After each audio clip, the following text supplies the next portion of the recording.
नमस्कार दोस्तों, INC TV पर आपका स्वागत है। मैं हूं भूपेंद्र नारायण सिंह। आज हम एक ऐसे शख्स से आपको रूबरू करा रहे हैं जो आंदोलन से निकले हैं, संघर्षों से निकले हैं, लेकिन पंजाब वो आए हैं गुजरात से। लेकिन गुजरात में जो गर्मी है वो 22 डिग्री की है, यहाँ टेम्परेचर थोड़ा कम है।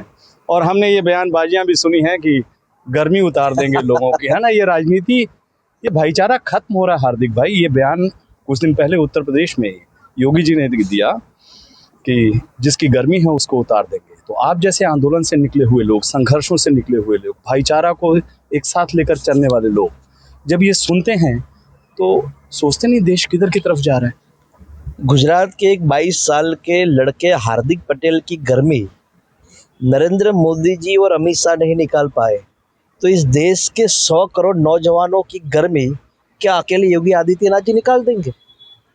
अभी आपने इस देश के नौजवानों की गर्मी देखी ही कहाँ है। एक सुखदेव, एक राजगुरु, एक भगत सिंह, 3 नौजवान अपनी गर्मी के दम पे इस देश को आज़ादी दिला सकते हैं। तो इस देश का 100 करोड़ नौजवान अगर गर्मी के दम पे बाहर निकल गया तो इन लोगों को अपने घर भी छोड़ के भागना पड़ेगा। मुझे याद आते हैं अटल बिहारी वाजपेयी, उन्होंने एक निवेदन दिया था लोकसभा के अंदर कि उनको कुछ तकलीफ हो रही थी, उनको इलाज करवाना था। तो राजीव गांधी जी बोले कि आप इलाज करवा लीजिए, लेकिन अटल बिहारी वाजपेयी बोले कि यार मेरे पास ऐसी कोई व्यवस्था नहीं है, मुझे विदेश जाना पड़ेगा। तो राजीव जी ने उनको एक कमेटी में रखा और वो कमेटी विदेश जा रही थी, जहां जाकर अटल बिहारी वाजपेयी जी का इलाज हुआ। मैं ये क्यों बोल रहा? क्योंकि वहां भाईचारा था, प्रेम था, राजनीति अलग जगह थी, लेकिन जब देश की बात आती थी, जब एक दूसरे के साथ सहयोग की बात आती तो खड़े रहते थे। लेकिन अमित शाह, नरेंद्र मोदी, योगी आदित्यनाथ जी ने इस देश की राजनीति को खत्म करने का काम किया है। पूरी तरह से नकारात्मक राजनीति को हावी कर रहे हैं। तो युवाओं को क्या संदेश देना चाहते हैं आप? क्योंकि लोग अभी शमशान और कब्रिस्तान को भूले नहीं है। ये देश किस तरफ जा रहा है, ये बड़ी सोचने की बात है। और मैं पंजाब पे आता हूँ क्योंकि पंजाब में आप आए हैं। यहाँ के आम आदमी पार्टी के संयोजक अरविंद केजरीवाल जी और उनकी पार्टी निशाना साधती है कि हम सिख समुदाय के एक व्यक्ति को सीएम बनाएंगे, और साथ में कहते हैं कि हिंदू को वो कांग्रेस पार्टी नहीं बना रही है। ये जो धर्म का राजनीति के साथ जोड़ तोड़ करना, क्योंकि धर्म तो पर्सनल चीज़ होती है, इस तरह से धर्म को ले आना, भाईचारे को खत्म करना, ये देश जा किधर रहा है? ये चिंता व्यक्त होती है आपके मन में? मैं 2 दिन पहले उत्तर प्रदेश था, वहाँ के पत्रकारों ने मुझे पूछा कि यहाँ पर तमंचे की बात होती है, जिन्ना की बात होती है, हिंदू की बात होती है और मुसलमान की बात होती है। मैंने कहा अगर उत्तर प्रदेश का चुनाव आयोग हिंदू, मुसलमान, जिन्ना और तमंचा, इन 4 चीज़ों पर पाबंदी लगा दे तो भारतीय जनता पार्टी के नेता के पास मंजीरा बजाने के अलावा कुछ बचता नहीं। जिस आम आदमी पार्टी की पंजाब में बात कर रहे हैं, उन आम आदमी पार्टी की 2 चीज़ मुझे याद आती है। पहली चीज़, जब दिल्ली का आबो हवा खराब होती थी तो अरविंद केजरीवाल जी स्टेटमेंट देते थे कि दिल्ली की आबो हवा को खत्म करने का काम पंजाब का किसान कर रहा है क्योंकि वो पराली जला रहा है। और जब 3 कृषि काले कानून जब लागू हुए तो पहली ऐसी एकमात्र विधानसभा थी केजरीवाल की कि उन्होंने वहां जाकर 3 काले कानून का समर्थन पारित किया था। अब केजरीवाल जी आकर पंजाब को देशभक्ति सिखाएंगे। केजरीवाल जी, भारत माता की जय बोलना देशभक्ति नहीं है। पंजाब के वो नौजवान जो हर दिन देश की सुरक्षा के खातिर तिरंगा में लिपट कर आते हैं। वैसे मैं पराली पे आपको बात बता दूं, जिस पर वो आरोप लगाते रहे हैं, पंजाब पराली प्रबंधन में सबसे नंबर 1 पे आया, जो कि अरविंद केजरीवाल पराली को कहते थे, हम प्रबंधन में नंबर 1 किया। हमने कमेटी गठन किया और उससे बाहर आकर हमने किसानों को काफी चीजें मदद करने का काम किया। हम भी, जो दिल्ली हमारी राजधानी है ना, हम नहीं चाहते वहां की आबोहवा खत्म हो, लेकिन केजरीवाल जी हमारे पंजाब के किसानों को गाली कैसे देंगे? ये गलत बात है। और देखिए, जिस तरह से वो सिख मुख्यमंत्री की बात करते हैं, हिंदू मुख्यमंत्री की बात करते हैं, कांग्रेस पार्टी पूरे पंजाब की बात करती है, और उस पूरे पंजाब की बात में हिंदू भी आता है, सिख भी आता है, दलित भी आता है। हार्दिक भाई, गुरबानी में कहा गया है, अव्वल अल्लाह नूर उपायो कुदरत के सब बंदे, एक नूर ते सब जग उपजा कौन पले को मंदे। तो ये पंजाब के भाईचारा को सिखाती है, ये गुरु नानक की धरती है, ये बाबा फरीद की धरती है। इसमें इसको भाईचारे को कोई मिटा नहीं सकता है। ठीक है, राजनीति के वक्त करते हैं। कुछ दिन पहले आप उत्तर प्रदेश गए, फिर वहां पे पुलिस आपको घेर ली प्रयागराज में, हाँ, जिसको पहले इलाहाबाद कहते थे, वो संगम के तट पे आप वहां प्रचार छात्रों के लिए करने गए, उनके मुद्दे उठाने के लिए गए। ये रोका जा रहा है, ये देश जा किधर रहा है? देखिए, बहुत ही स्पष्ट चीज़ है। गुजरात में हमें पुलिस रोकती थी तो हम ये सोचते थे कि सिर्फ गुजरात में है, लेकिन जब प्रयागराज में ये हुआ तो मुझे ये लगा कि गुजरात की जेरोक्स कॉपियां लाके खड़ी कर दी क्या।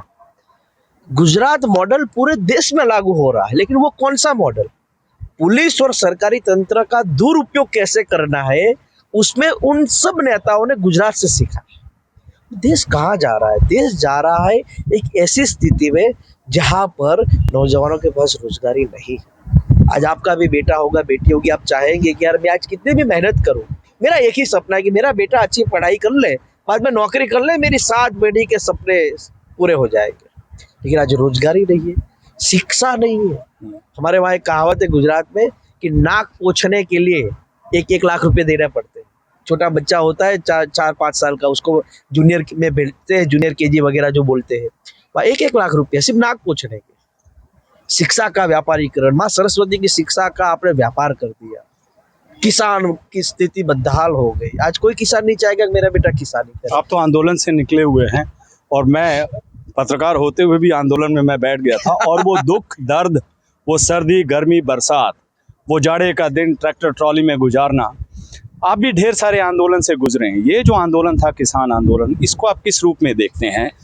क्या पंजाब की जनता इसे भूल पाई है? आप लोगों से मिलते हैं। मैं पहले तो पंजाब के किसानों से माफ़ी मांगता हूँ कि मैं उस आंदोलन में नहीं आ पाया। क्यों नहीं आ पाया? क्योंकि मुझे गुजरात बाहर जाने पर पाबंदी लगाई गई थी। मेरा बहुत मन कर रहा था, अंदर से ये था कि यार मुझे इन लोगों के जाके बैठना चाहिए। मैं नहीं आ पाया तो मैंने मेरी पूरी टीम भेज दी, 4-5 ट्रक हमने वहाँ राशन भेजा था कि यार कुछ करना है इन लोगों के लिए। लेकिन मोदी जी गलत कर बैठे, गलत जगह पंगा ले लिया। वो बोले चंगासी, पंजाब में किसानों ने बता दिया चंगासी इसको बोलते हैं, और किसानों की हत्या कर दी है। पहले किसान अपनी खेत के खातिर शहीद हो गए, नहीं, मैं ये मानता हूँ कि 3 कृषि कानून नरेंद्र मोदी ने लागू किए गलत तरीके से, जिसके कारण 700 किसानों ने अपनी जान गंवाई है। और 700 किसानों का हत्यारा अगर कोई है तो नरेंद्र मोदी है। और जो किसानों ने आंदोलन किया, एक पूरे देश में एक मिसाल कायम की कि लड़ोगे तो जीतोगे, लड़ोगे नहीं तो जीत नहीं पाओगे। पर वो तो आंदोलन जीवी, परजीवी, खालिस्तानी, पता नहीं क्या क्या नाम दिए।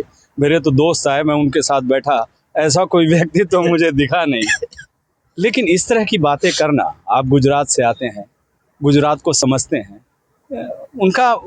उनके खिलाफ जो भी लड़ता है उनको वो देशद्रोही बोल देंगे। मुझ पर देशद्रोह के मुकदमे लगा दिए, राजद्रोह के मुकदमे लगा दिए। उनके खिलाफ आप लड़ोगे तो आप देशद्रोही हो गए, आंदोलनजीवी हो गए, खालिस्तानी हो गए।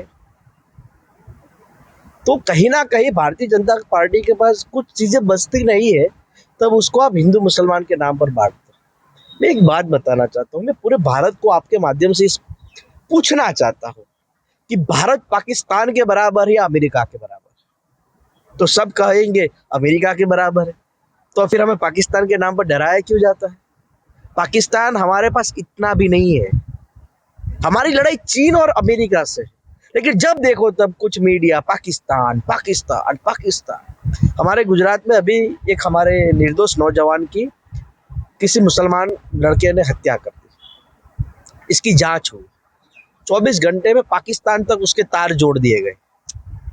लेकिन उसी गुजरात में 15 दिन पहले पेपर लीक की घटना हुई, उसको लीक किसने किया अभी तक उसके तार नहीं जोड़ पाए। वो तो गुजरात में जो ड्रग्स पकड़े गए वो भी पता नहीं लगा। कहने की बात, लोगों को कैसे गुमराह किया जाता है। देखिए, अगर कुछ चीजें उसमें उनका फायदा है तो वो पाकिस्तान तक चली जाएगी, आतंकवादी तक चली जाएगी, खालिस्तान तक चली जाएगी।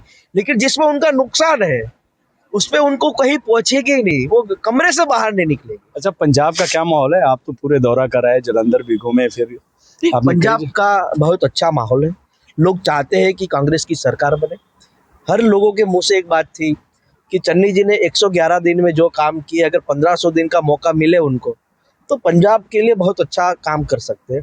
और डाउन टू अर्थ आदमी ही है, कोई बड़ी पर्सनालिटी नहीं है, सिंपल रहना है। कोई किसान के वहाँ जाके बैठेगा, कोई ऑटो वाले के वहां जाकर बैठ- पैदल चल लेते हैं वो तो पैदल चल चंडीगढ़ लेते में हैं, अच्छी एम्बुलेंस बात क्यों ये पहली बार देखा गया है यहाँ तो पर। ऐसे मुख्यमंत्री की या ऐसे व्यक्ति की, ऐसे नेता की उस प्रदेश को जरूरत होनी चाहिए।